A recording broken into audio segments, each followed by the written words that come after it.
দক্ষিণ চব্বিশ পরগনার ফলতা বিধানসভা কেন্দ্রে নজিরবিহীন সিদ্ধান্ত নিল নির্বাচন কমিশন। 29 এপ্রিলের সম্পূর্ণ ভোট বাতিল করে 21 মে নতুন করে ভোট গ্রহণের নির্দেশ। একাধিক গুরুতর অনিয়ম, বুথ দখল এবং সহিংসতার অভিযোগের জেরে 285টি বুথেই হবে একেবারে ফ্রেশ পোল, আর গণনা 24 মে। দক্ষিণ চব্বিশ পরগনার ফলতা বিধানসভা কেন্দ্রকে ঘিরে তৈরি হওয়া রাজনৈতিক উত্তাপ শেষ পর্যন্ত পৌঁছালো একটা ঐতিহাসিক প্রশাসনিক সিদ্ধান্তে। নির্বাচন কমিশন ঘোষণা করেছে 29 এপ্রিল অনুষ্ঠিত ভোট গ্রহণ সম্পূর্ণভাবে বাতিল হচ্ছে এবং ওই কেন্দ্রের সমস্ত অর্থাৎ 285টি বুথে পুনরায় ভোট নেওয়া হবে। কমিশনের ভাষায় এটি শুধু পুনর্নির্বাচন নয়, বরং ফ্রেশ পোল, অর্থাৎ আগের ভোট সম্পূর্ণ অকার্যকর বলে গণ্য করা হয়েছে। কমিশনের পক্ষ থেকে জানানো হয়েছে 29 এপ্রিল ভোট গ্রহণের দিন বহু গুরুতর অভিযোগ, অনিয়ম এবং নির্বাচন প্রক্রিয়ায় বাধার অভিযোগ উঠে আসে। এই সমস্ত অভিযোগ খতিয়ে দেখার পর এই কড়া সিদ্ধান্ত নেওয়া হয়েছে।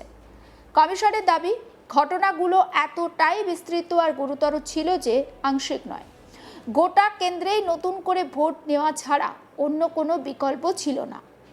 আর নতুন সূচি অনুযায়ী 21 মে সকাল 7টা থেকে সন্ধ্যে 6টা পর্যন্ত ফলতা বিধানসভা কেন্দ্রে ভোট চলবে। ভোট গণনা ফলাফল ঘোষণা হবে 24 মে। এর ফলে রাজ্যের অন্যান্য 293টি বিধানসভা কেন্দ্রের সঙ্গে একসঙ্গে ফল ঘোষণা করা সম্ভব হবে না ফলতার, বরং ফলতার ফল আলাদাভাবে ঘোষণা করা হবে।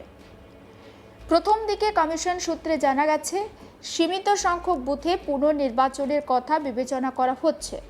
প্রথমে 30টি বুথ, পরে 60টি বুথে পুনরায় ভোটের সম্ভাবনার কথা শোনা যায়।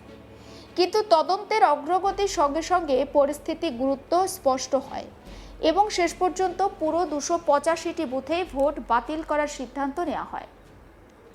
ঠিক কী অভিযোগ উঠেছিল? ভোটের দিন থেকেই ফলতা কেন্দ্রকে ঘিরে একাধিক অভিযোগ সামনে আসে, আর সেই অভিযোগগুলোর মধ্যে ছিল বুথ দখল, ভোটারদের ভয় দেখানো, ইভিএমে কারচুপির চেষ্টা, এমনকি মেশিনে টেপ লাগানোর অভিযোগ, ভোটারদের ভোট দিতে বাধা দেওয়া, বিরোধী দলের সমর্থকদের মারধর, মহিলাদের বাড়িতে ঢুকে হুমকি দেওয়ার অভিযোগ। এই সব অভিযোগ নির্বাচন কমিশনের কাছে জমা পড়ার পরই তদন্ত শুরু হয়। কমিশনের একাধিক দল ঘটনাস্থলে গিয়ে পরিস্থিতি খতিয়ে দেখে। রিপোর্টে উঠে আসে, ভোট গ্রহণ প্রক্রিয়া স্বাভাবিকভাবে পরিচালিত হয়নি এবং গণতান্ত্রিক পরিবেশ মারাত্মকভাবে বিঘ্নিত হয়েছে। ফলতাকে ঘিরে আরেকটি গুরুত্বপূর্ণ প্রশ্ন উঠেছে নির্বাচন পর্যবেক্ষকের ভূমিকা নিয়ে। উত্তরপ্রদেশ থেকে আসা এনকাউন্টার স্পেশালিস্ট হিসাবে পরিচিত পুলিশ আধিকারিক অজয় পাল শর্মাকে এই কেন্দ্রের পর্যবেক্ষক হিসাবে নিয়োগ করা হয়েছিল। কঠোর প্রশাসনিক মনোভাবের জন্য পরিচিত এই আধিকারিকের উপস্থিতিতেও কেন এমন অনিয়ম ঘটল তা নিয়ে রাজনৈতিক মহলে জোর বিতর্ক শুরু হয়েছে। ভোটের দিন তৃণমূল প্রার্থী জাহাঙ্গীর খানের সঙ্গে অজয় পাল শর্মার প্রকাশ্যে সংঘাত একেবারে খবরের শিরোনামে উঠে আসে। সেই ঘটনার পর থেকেই ফলতা কেন্দ্রের পরিস্থিতি নিয়ে প্রশ্ন আরও জোরালো হয় এবং অজয় পাল শর্মার মতো পর্যবেক্ষকের উপস্থিতি সত্ত্বেও আইন শৃঙ্খলা কেন নিয়ন্ত্রণে রাখা গেল না তা নিয়ে কমিশনের ভূমিকা প্রশ্নের মুখে পড়েছে। এই ঘটনার পর তৃণমূলের second in command Abhishek Banerjee তিনি এক্স হ্যান্ডেলে পোস্ট করেন। তিনি জানান, 10 জন্মেও আমার ডায়মন্ড হারবার মডেলকে দমাতে পারবে না। ডায়মন্ড হারবার মডেলকে দমাতে পারবে না বলেই বাংলা বিরোধী গুজরাটি গ্যাং তারা দিল্লি থেকে যতই শক্তিশালী যাকে খুশি আনুক, ক্ষমতা থাকলে ফলতায় লড়ে দেখাক। তোমাদের বাংলা বিরোধী গুজরাটি গ্যাং তাদের হাতের পুতুল গণেশ কুমারের পক্ষে আমার ডায়মন্ড হারবার মডেলে সামান্য আঁচড় কাটার জন্য 10টা জন্মও যথেষ্ট হবে না। তোমাদের যা কিছু আছে সব নিয়ে এসো। আমি সমগ্র ভারত ইউনিয়নকে চ্যালেঞ্জ জানাচ্ছি, ফলতায় এসো। তোমাদের সব থেকে শক্তিশালী যে তাকে পাঠাও, দিল্লি থেকে কোনো একজন গডফাদারকে পাঠাও। যদি সাহস থাকে ফলতায় প্রতিদ্বন্দ্বিতা করো। এ বিষয়ে তৃণমূল প্রার্থী কুণাল ঘোষ তিনি নির্বাচন কমিশনের গাফিলতি নিয়ে প্রশ্ন তুলেছেন। বজ্র আটুরি নিরাপত্তা সত্ত্বেও কি করে এই ধরনের ঘটনা ঘটল, ঠিক কি বলেছে কুণাল ঘোষ, তার অভিযোগটা কি একবার শুনুন। ফলতা বিধানসভায় 21 মে পুরো ফলতায় পুনর্নির্বাচন ঘোষণা করেছেন গণেশ কুমারের নির্বাচন কমিশন। প্রশ্ন 1, যে আপনাদের বজ্রবাটনে কি তাহলে ফসকা গেরো? এত কিছু এত কিছু এত কিছু, তারপর গোটা ফলতা জুড়ে রিগিং হলো, আর আপনারা দিনের দিন ধরতে পারলেন না। তা 3 দিন বাদে গন্ডারের গায়ে সুড়সুড়ি দিলে 3 দিন পর হাসে। তো আপনাদের কি এত রিগিং হলো যে ডে অফ ইলেকশন ধরতে পারলেন না? প্রশ্ন 2, আপনাদের মুজরো সিংহাম, তো সে তো এত ডায়ালগ, তো সে দাঁড়িয়ে রইল, আর এত রিগিং হলো, তো ওকে আগে সাসপেন্ড করুন। তাহলে ও কেন পার পেয়ে যাবে? ওর অ্যাকাউন্টেবিলিটি কি?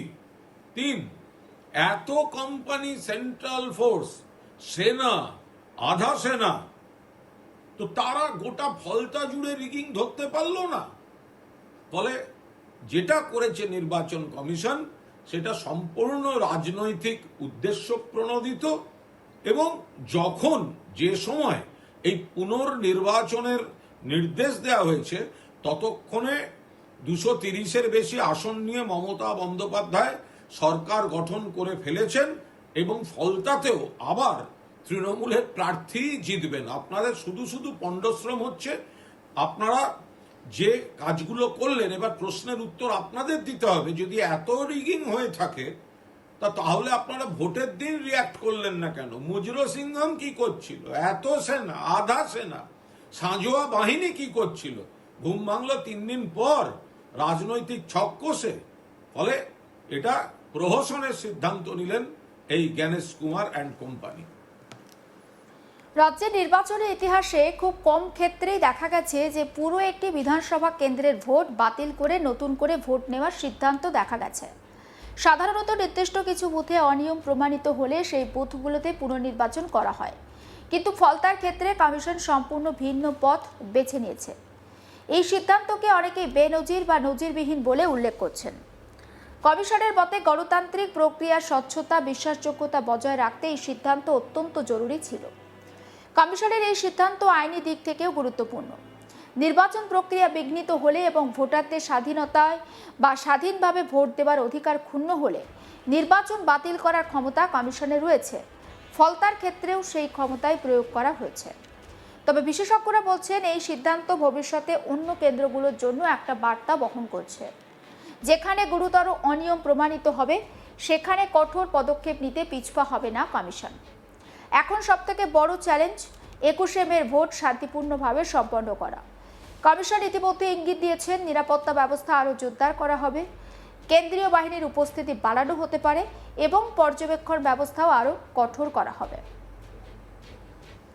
সমস্ত আপডেট পৌঁছে দেব আপনাদের কাছে। নজর রাখুন আজ তাক বাংলায়, সাবস্ক্রাইব করতে ভুলবেন না।